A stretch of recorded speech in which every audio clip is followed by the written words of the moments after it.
Hello and good evening. Thank you for joining us today for this online conversation between Meera Menezes, art writer and independent curator, and Shobha Broota. This webinar is being held in conjunction with Abstract Notations, an online exhibition curated by Jaisal Thakkar.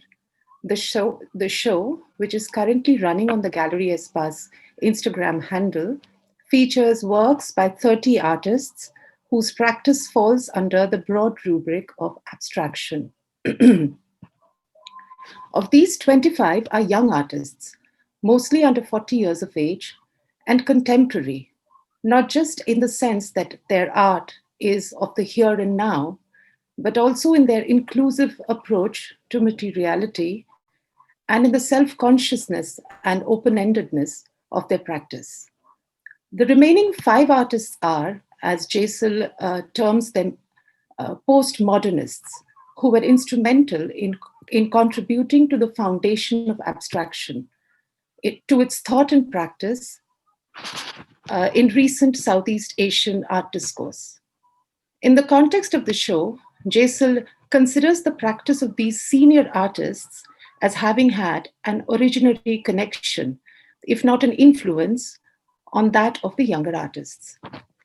Jason's curatorial praxis in abstract notations is based on the five elements of nature: earth, water, fire, air, and ether, called Panchabhuta.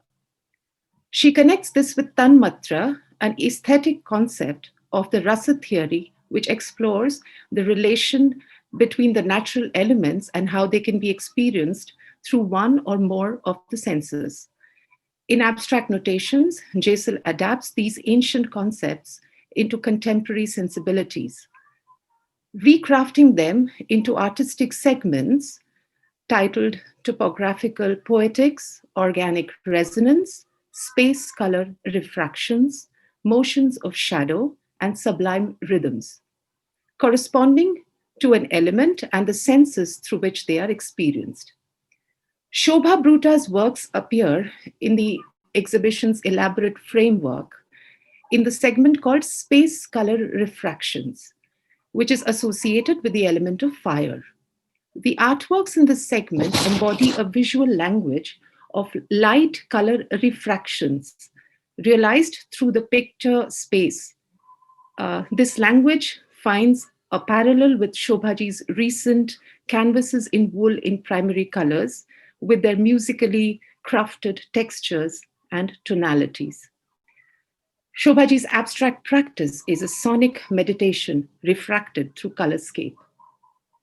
But Shobhaji has not always been an abstractionist. She began her career in art more than 5 decades ago by painting from life, still lifes, landscapes, and portraits for which she was justly well known.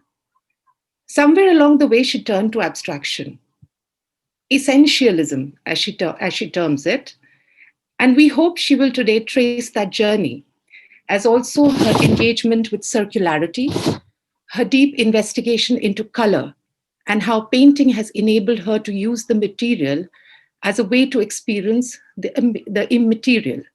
Meera Menezes has written widely on Indian abstraction and is the author of V.S. Gaitonde, Sonata of Silence, a book on one of India's foremost abstractionists.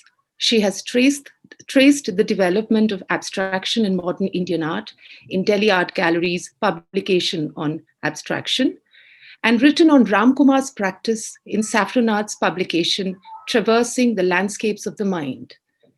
Her most recent curatorial projects include Phantom Limb for the Reza Foundation and Shadow Lines, experiments with light, line, and liminality, which brought together several generations of Indian artists exploring abstraction and included Shobha Broota.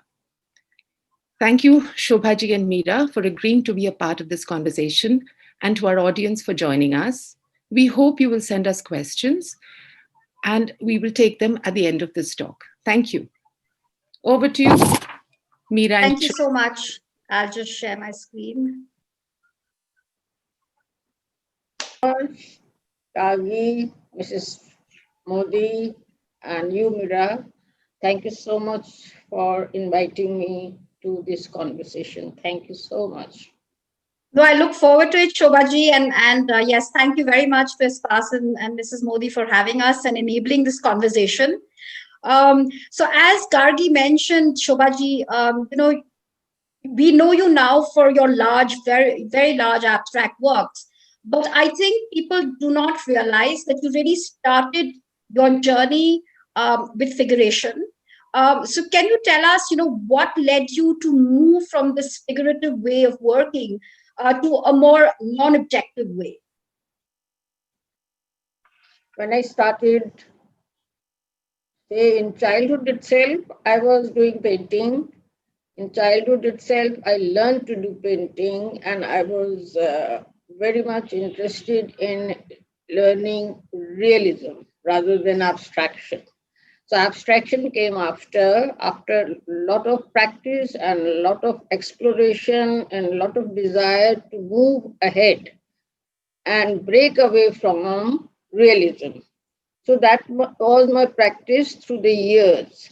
In the beginning, I was a very keen observer, and I used to roam about the whole place and pick up things and try to copy them, and that is how the realism came into my work, without knowing that it will take me into art and abstraction as such by the end of the career.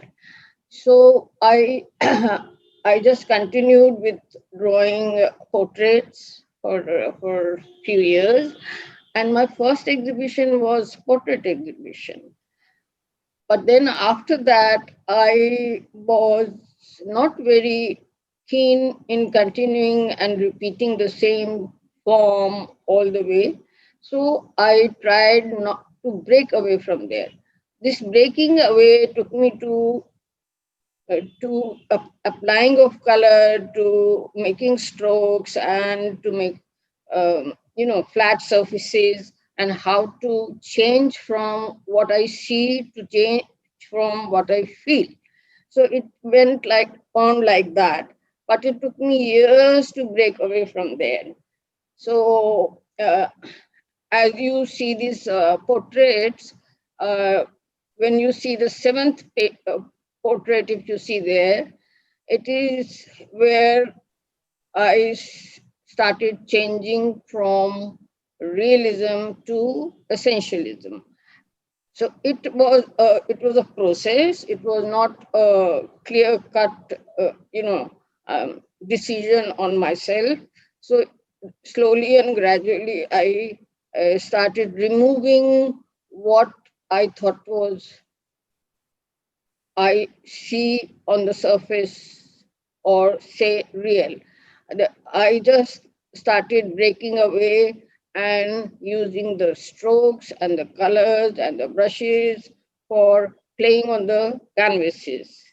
And that is how I took away all that which was not necessary and came to that area of enjoying and applying colors and pigments and everything by not using the realism, not using what I see directly outwardly, but to feel the use of colors, and that what became my practice for a few years.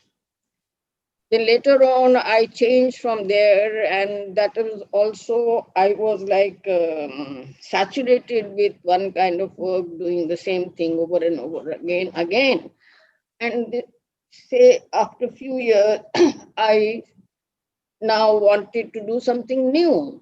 So I again went to the forms of, say, birds and things like that, and started moving towards, and the mediums were different, of course. It was like printmaking, it was like painting on canvases, it was like painting in paper. So with all these mediums put together, I was trying to change from the same thing I was expecting myself to do, non-realism. That became my focal point in my practice. Shobhaji, there was a period when you used a lot of charcoal, as we can see here in your work. What was it about charcoal that really attracted you? Charcoal, yeah. As I told you just now, that I used to get saturated with one medium. This is how I, internalize that, okay, I am not happy with this medium anymore. I have done enough of this medium. So I started making work on paper. And when I did work on paper, I used this charcoal to just feel black and white on paper, no color.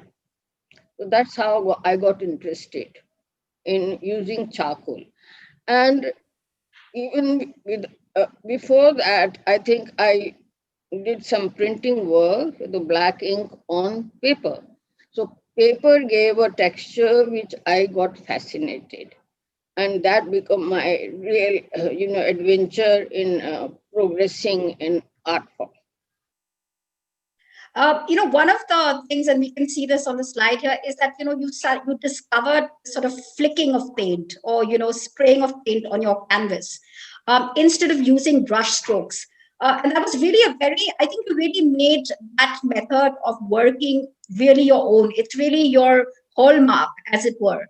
How did Right. how did you arrive at that? Okay.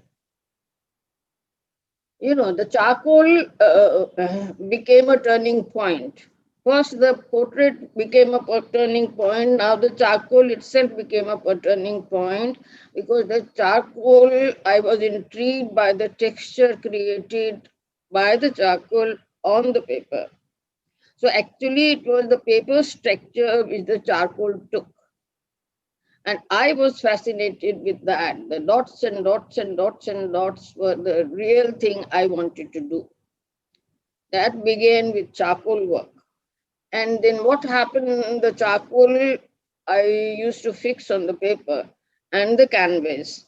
And then from there, I took to canvas, but I wanted the same effect. The same effect the charcoal gave, I wanted on the canvas. The canvas was not the medium if you to get that effect, but I thought to myself that if I change the way I work, maybe I will get the same effect as the charcoal gave to the paper. So I deliberately started, not directly painting the on the canvas, but throwing color on the canvas with my brushes and all, and found the same effect as I used to get on the prints with the ink. So that is how it was. I got really, that continued for now till now. I don't paint on the canvas. I don't touch the brush on the canvas. That is what it is. Wow.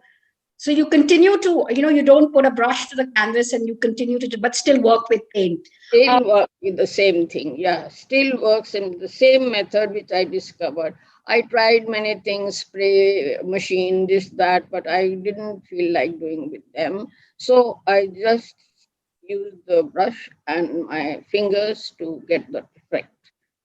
And Right. then it continued. Yes. And the point was that if I made a stroke, it will give a sharp line. And that line I was not happy with. I didn't want that edge on the canvas. So that is how I just continued with that effect. And you will see all my work till now when I paint, it is the same effect. It's like furry effect, it's like uh, soft effect, it's like I can create light, I can create any kind of atmosphere with that same way of painting. Shobhaji, I know you've touched on this slightly earlier today, but I just wanted, and Gargi also mentioned it in her introduction. But this has always fascinated me when you said, my journey as an artist has been a progression from detailed realism to essentialism. Essentialism. So essence, and Yeah, the yeah. essence is most important. So can you Essen- elaborate a bit on that? So it is, essence is important. So I was going to a period where I wanted to get not the form, but the essence of the form, not the color, but the essence of the color. So that was the turning point. That is what I was expecting from my work. And that is why I was not attracted by applying color on the canvas, but to throw color on the canvas. Very simple. It was really simple, but it was difficult because it was a lot of practice.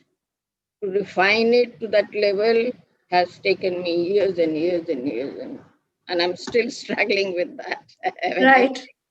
I think that's a struggle of every artist, right? I mean, you never stop but trying and yeah, but that gives you joy also. yes, It's a absolutely. challenge. No? Without a challenge, you don't have the joy of doing painting. A Right. challenge makes you, yeah, you enjoy, you find happy, you feel happy, and sometimes if you can't get the effect, then you are not unhappy also. But that is the inspiration you get when you work with your own work. You don't have to look at anything. You just have to find your own way of Yeah. working. It has to tally with your inside core. Then you are happy. Right, Shobhaji. So there was a question really, about in your earlier paintings, there seemed to be a clear center, a dot from Yes, where everything emerged. yes, You start painting from the center and move outwards. yes. Why? But I would like to tell you why this center has come, from Yeah. where it has evolved, right? Would you like to know that? Yes, sure. Oh, so it was not like I just started with a circle or a dot or something. What was the elimination of all the unwanted thing for myself, right? So slowly and gradually, I did not want those forms, I did not want those lines, I did not want any object. And that actually led me to discover that I can really experienced the center. Center, I was fascinated, I enjoyed, it was like enjoying silence. It was like just there was vibration because of the medium I was using, and there was the center where I could just sit and meditate on. So this is how I discovered that this is what I want from my work. So I did it many paintings and drawings using the same center. For years and years I was doing this. In the canvas, on the paper, pastel work, anything, about anything. So this is how I got into that center. Yeah.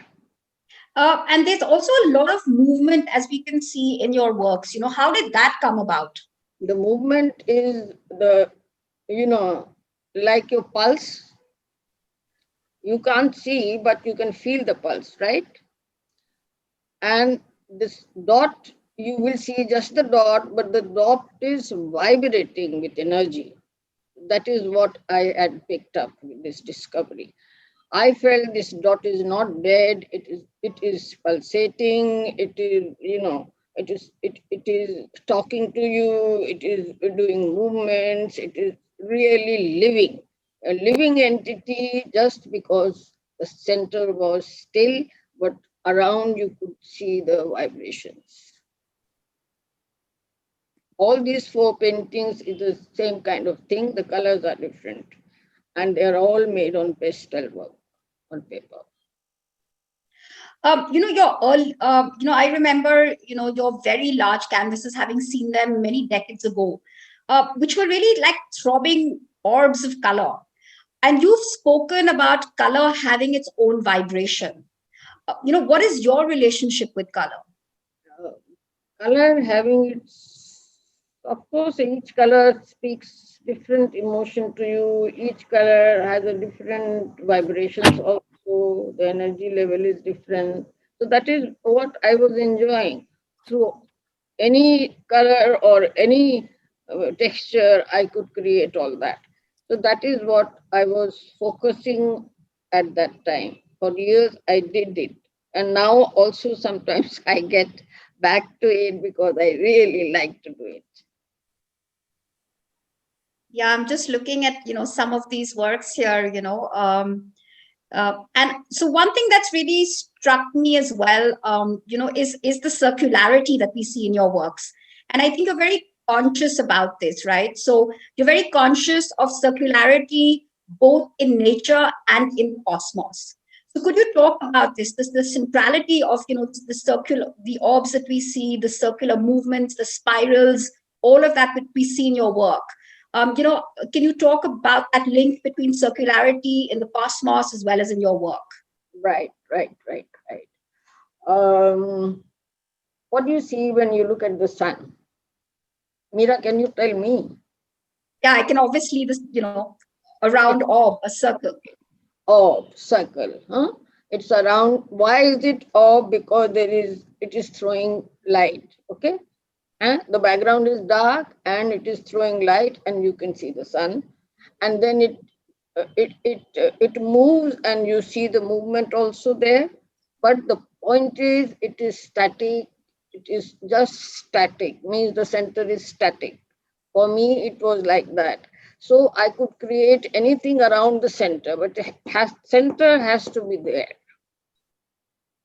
So from the center, you can make spirals. From the center, you can, as you see the sun, you can create the orb, this thing. And as you see the cosmic things in the sky, anytime you will feel that all the things are circular.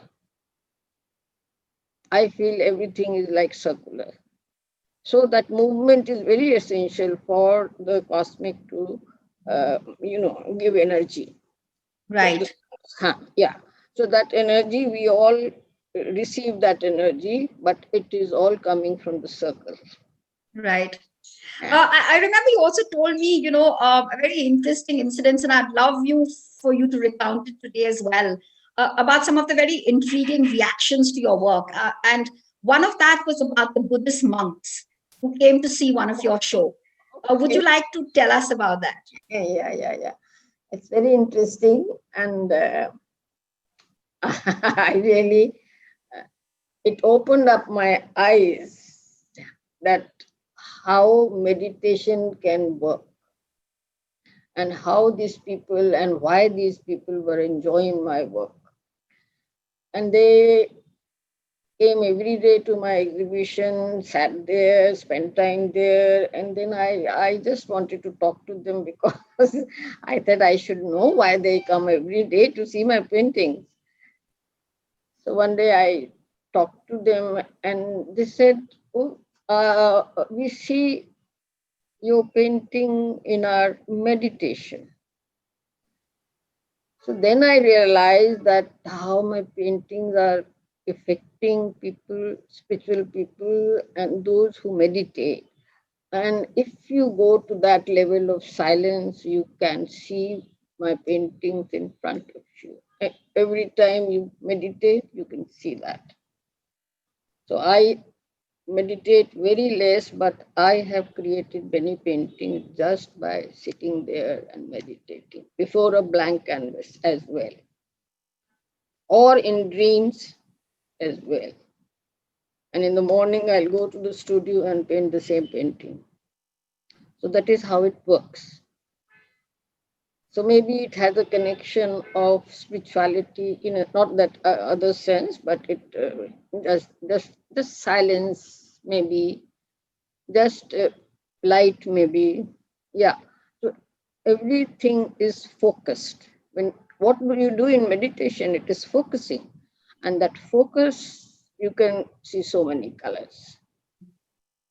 I had an experience. I had been traveling out, and I came back home, and my eyes started seeing blue everywhere, blue light.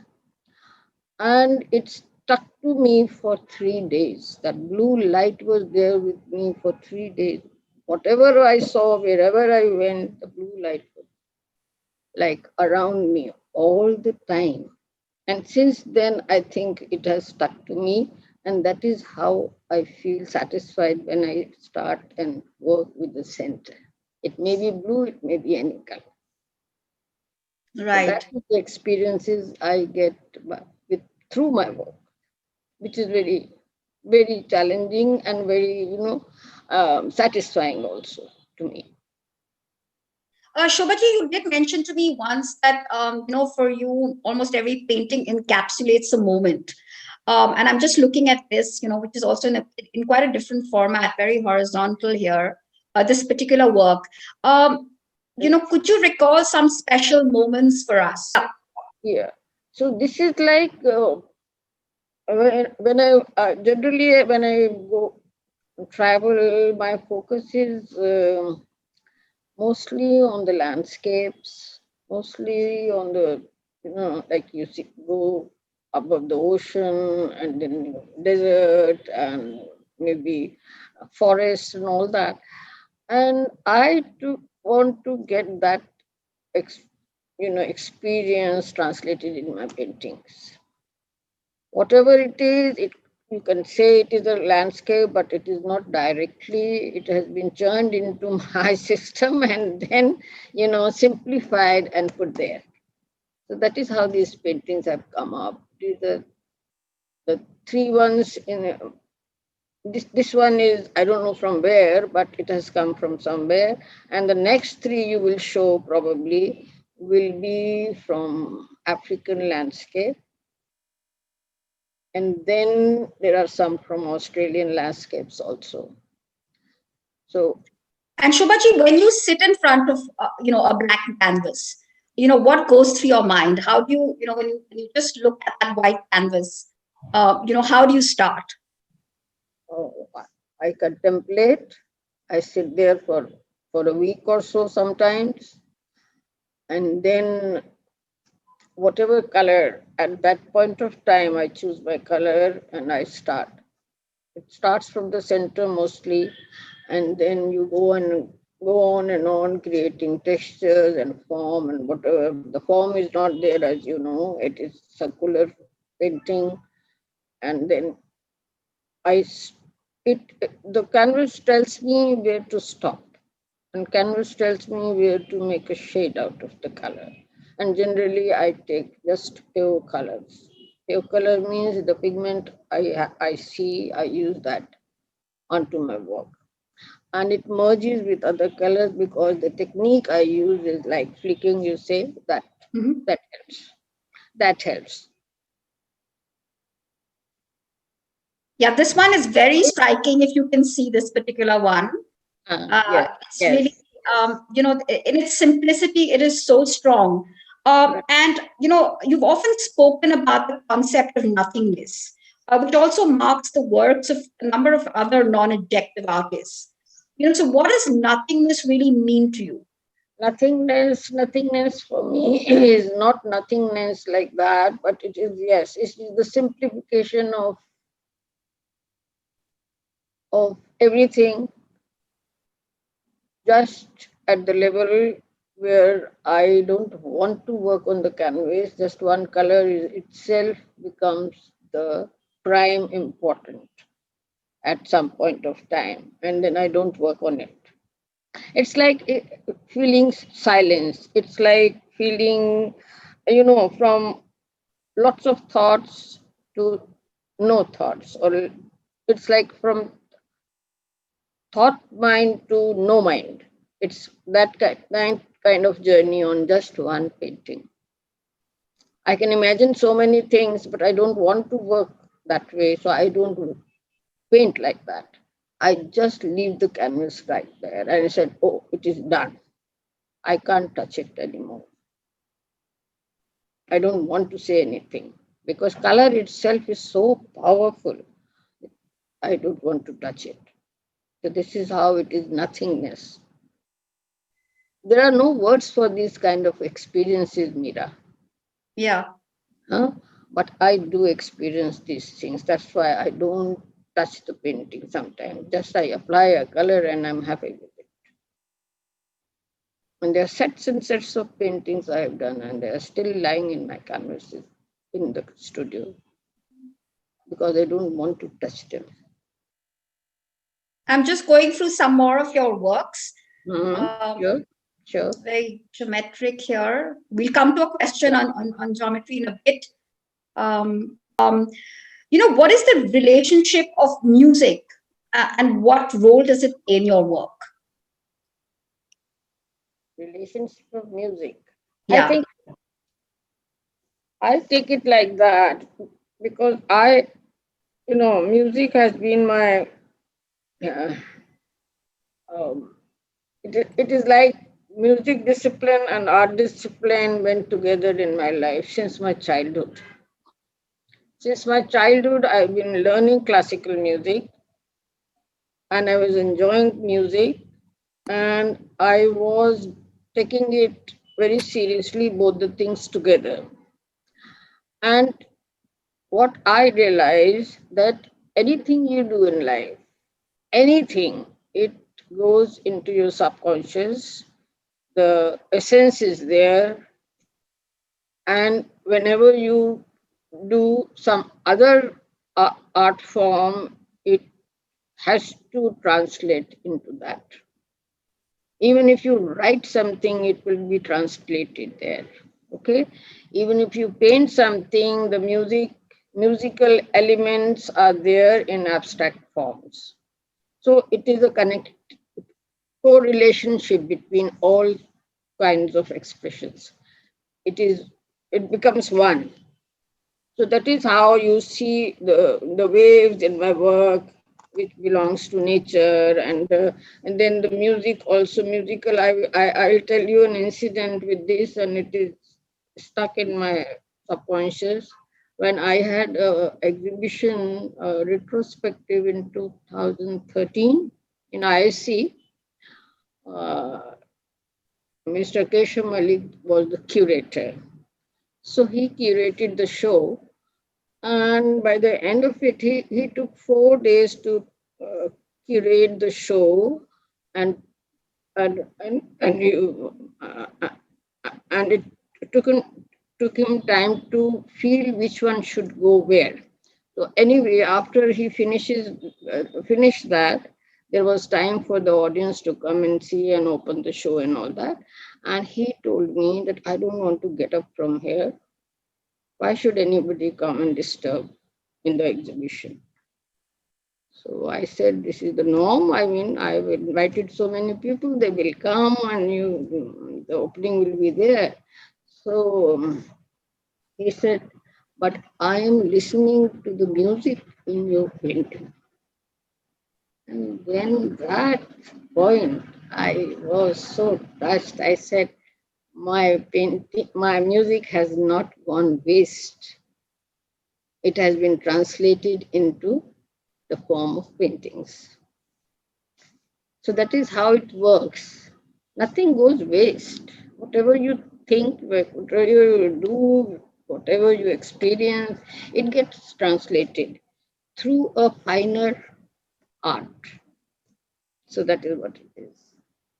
And Shobhaji, we saw some of the works in which there was a lot of geometry in your work, right? There I found there was more angularity, as it were, than circularity, which we've been talking about.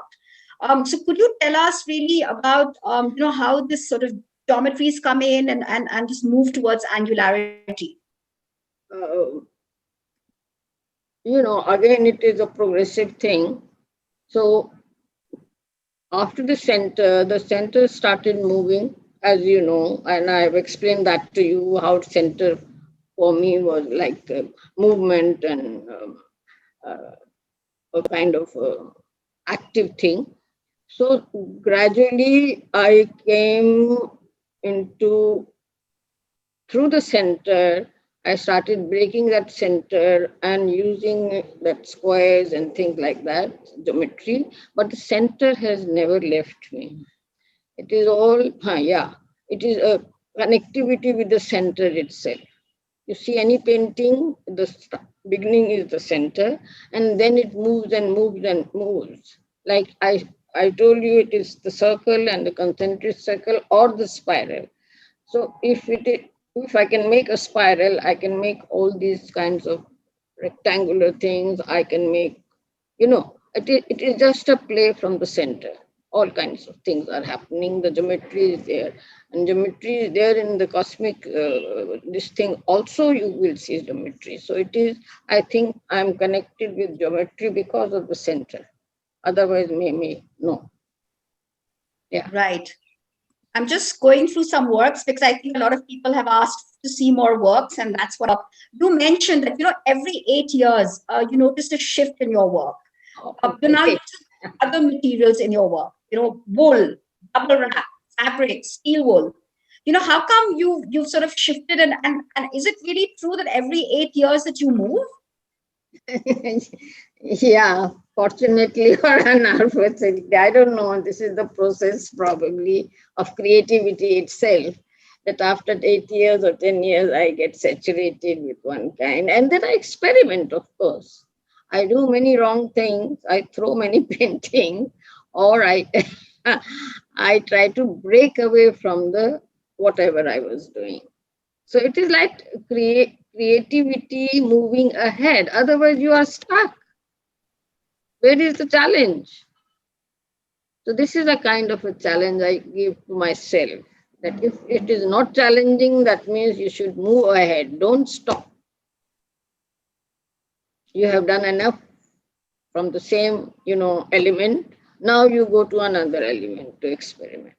So through experiment, I have been doing all this. That is why I do drawings also, or anything. And then the wool and all was so much getting the same effect as flicking. So that is why I picked up that medium to explore. And there also you will find a lot of centralization is there, even with the use of wool.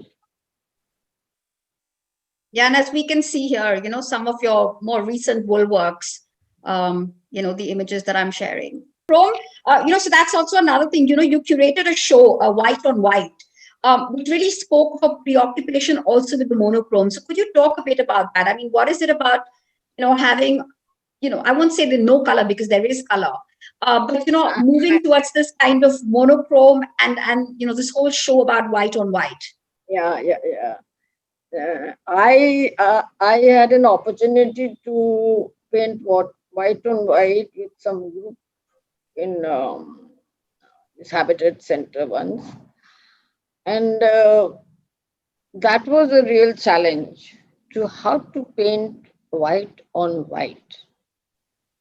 So I really worked very hard over it, and the paintings which came out were really, really good. But then what I did was I started moving towards using many materials to create those effects of variety of whites on the work. Just one white will not work because it will not create any dimension there. So other materials made put together will create a dimension which your eyes enjoy. So that is how I got into that. And I wanted to do the show with my students. I was interested in telling them how to look at white. To learn how to look at one color and create with one color. So that is how this exhibition took place. And I've done 2 of them now, just white on white. So it is the play of so many materials, and generally the eye around and the things around are all colorful things. We are all moving into color, seeing, looking at colors. So we don't know how to look at one color and feel the completion that, okay, this is complete. This doesn't need anything else. No other color should be there. So that is how I got this idea. And so finally, Shobhaji, I wanted to just ask you, why do you think, artists are really continue to be drawn to abstraction, right? I mean, we've been seeing it for such a long time. What is it that really, impels artists to move to abstraction? Uh, uh, we all need some kind of creative satisfaction, and that is how we want, or we want to move from what we are doing any point of time. Move ahead, or move backwards. Also, it can happen. So it is not that. Movement is very important. You can't just copy yourself all the time. The movement is important, and that also should tally with your inner requirement, your expression. It should tally with your expression, with the everyday life. You get so many impressions and you want to express them, any very many experiences, and you want to translate them into this medium. This is how you move ahead with any medium. In music also it is something like that. Anything. That is why we are learning every day. Otherwise we will not learn anything. We just stuck to one thing, and then you are happy with that one thing all your life. But no, life teaches you so many things, and then you want to translate it. That is how the youngsters also, they have now come to understand these things, that whatever you feel, you see, or happening around, that should be considered, translated into work of art.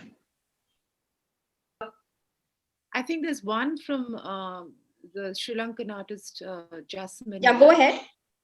Yeah, she's addressed you, Shobhaji, and she says she's really glad to listen to you and to see your works. And she wants to know, in which year did your works transition from realistic paintings to unreal abstract? How was the acceptance and understanding of it among your audience in those days? And what is your opinion on those who welcome only realistic works? Okay. The first question is, what did you say? Can you repeat it? The first question? In which year did your works make this transition from realism to? In which year?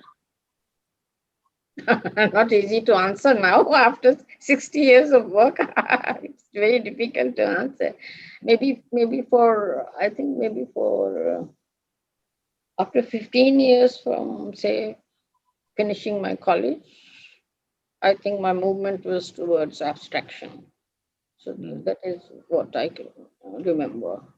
So it was, and through various mediums, I was experimenting. I told you, after the portraits and all, I just tried to get away from realism. No landscape, no still lives, and nothing that I had been doing for years. So in that movement, I found, I got interested into applying colors, how to apply colors rather than what I am making out of the applying of colors. That was not focus. The focus was how I can make a stroke, good, better, best, right? So this is how I got into that. And that itself gave me the freedom. The freedom of expression comes only when you break away. That helps you to go ahead with creativity. Otherwise, how can you say that you are creating something? You are not creating, you are just copying. Even from nature, you are taking, not copying. You are not expressing anything from your own side, not adding towards that. So that is how it moved. For me, it moved like that. So every time, every 8 years, I told you, I just got saturated, very, unrest was there inside. Very much turmoil used to be there inside. To get away from what I know, I should go to the unknown now. And that was the, practice has to be done to find the unknown. And how do you do it? By experimenting. And the limit of the material was there, of course. In that limit I worked, but it did work. I mean, I was happy after 10 years of work. I'll say, okay, move ahead. This is the time to break away again.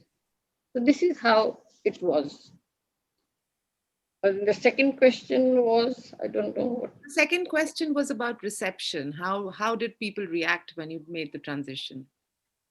Yeah, I found people who reacted so, I mean, brilliant. They said it is just brilliant.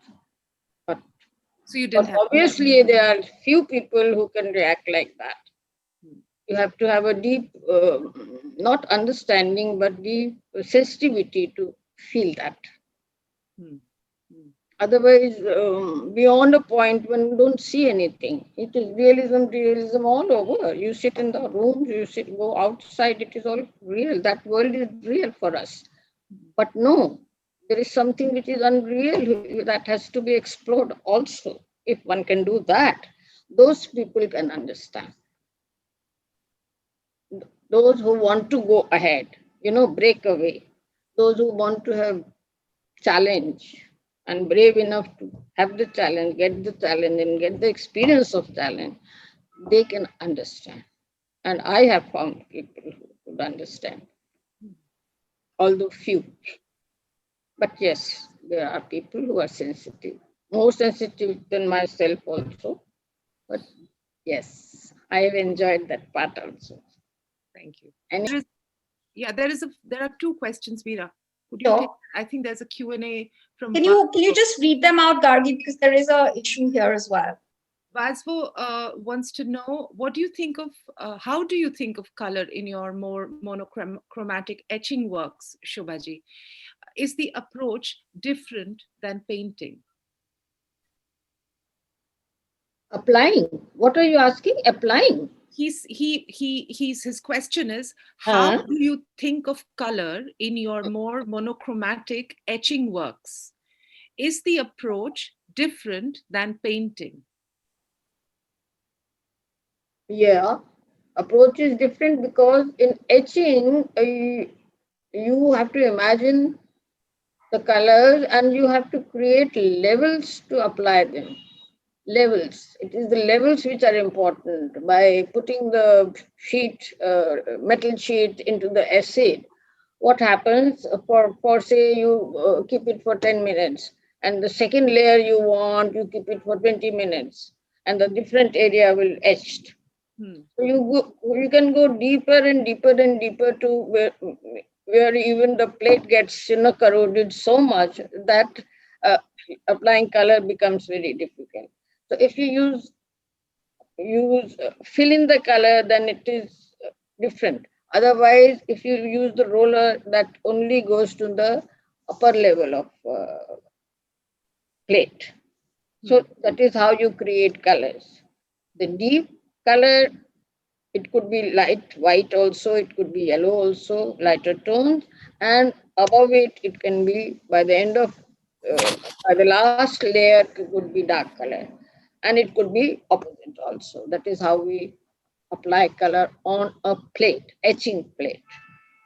That gives you that feeling. Yeah, I have done lots of etchings. Okay. Shobhaji, there's one question which has come on Facebook by somebody called Rohit Superkar. He says, what is the understanding and acceptance of common people about abstraction in Indian contemporary art? I think what he's trying to say is that, when you do abstract works, do you find that, people are reacting to those works? I mean, you did mention the Buddhist monks, but he's talking about normal people. What do you find, what is their understanding towards abstraction? Meera, I have seen in Indian art, in religious icons, in manuscripts, they are not artists, but they have painted abstract. And the common man also understand that power in the color or the form which the artist has carved or painted, which we see in the books and all, or in the temple, or in the manuscripts, or in the sculpture. So India is full of abstraction, and the common man do understand. I give you an example again of my work here. Okay, it is that I painted a red painting, a huge red painting, And that painting was taken by somebody who put in the drawing room, right? And then the gardener from that house used to go and sit on front of the painting.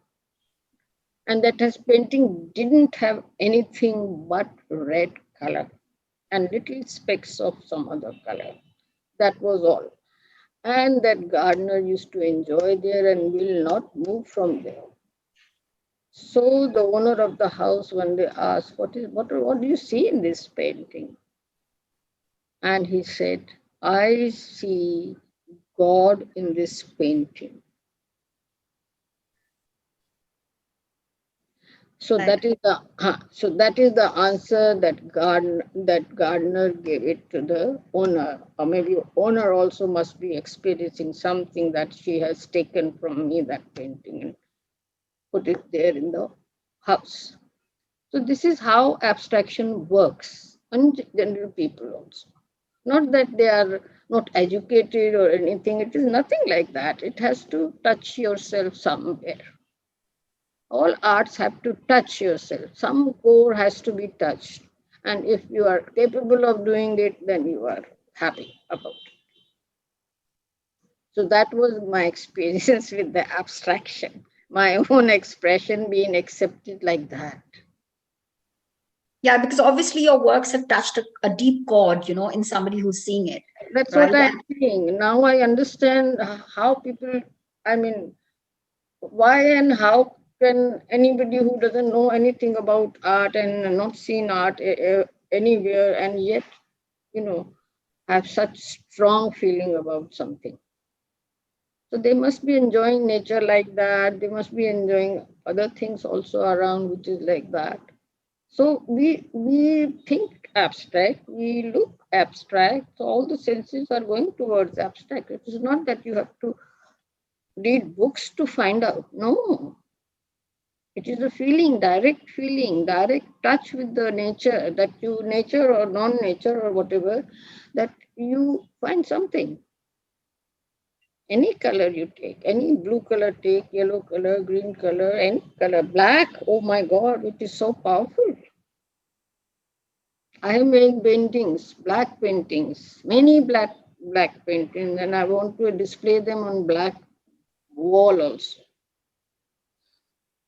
So everything is, has power, and you just have to tap it. If you are good enough, your senses are open, then you can tap that power.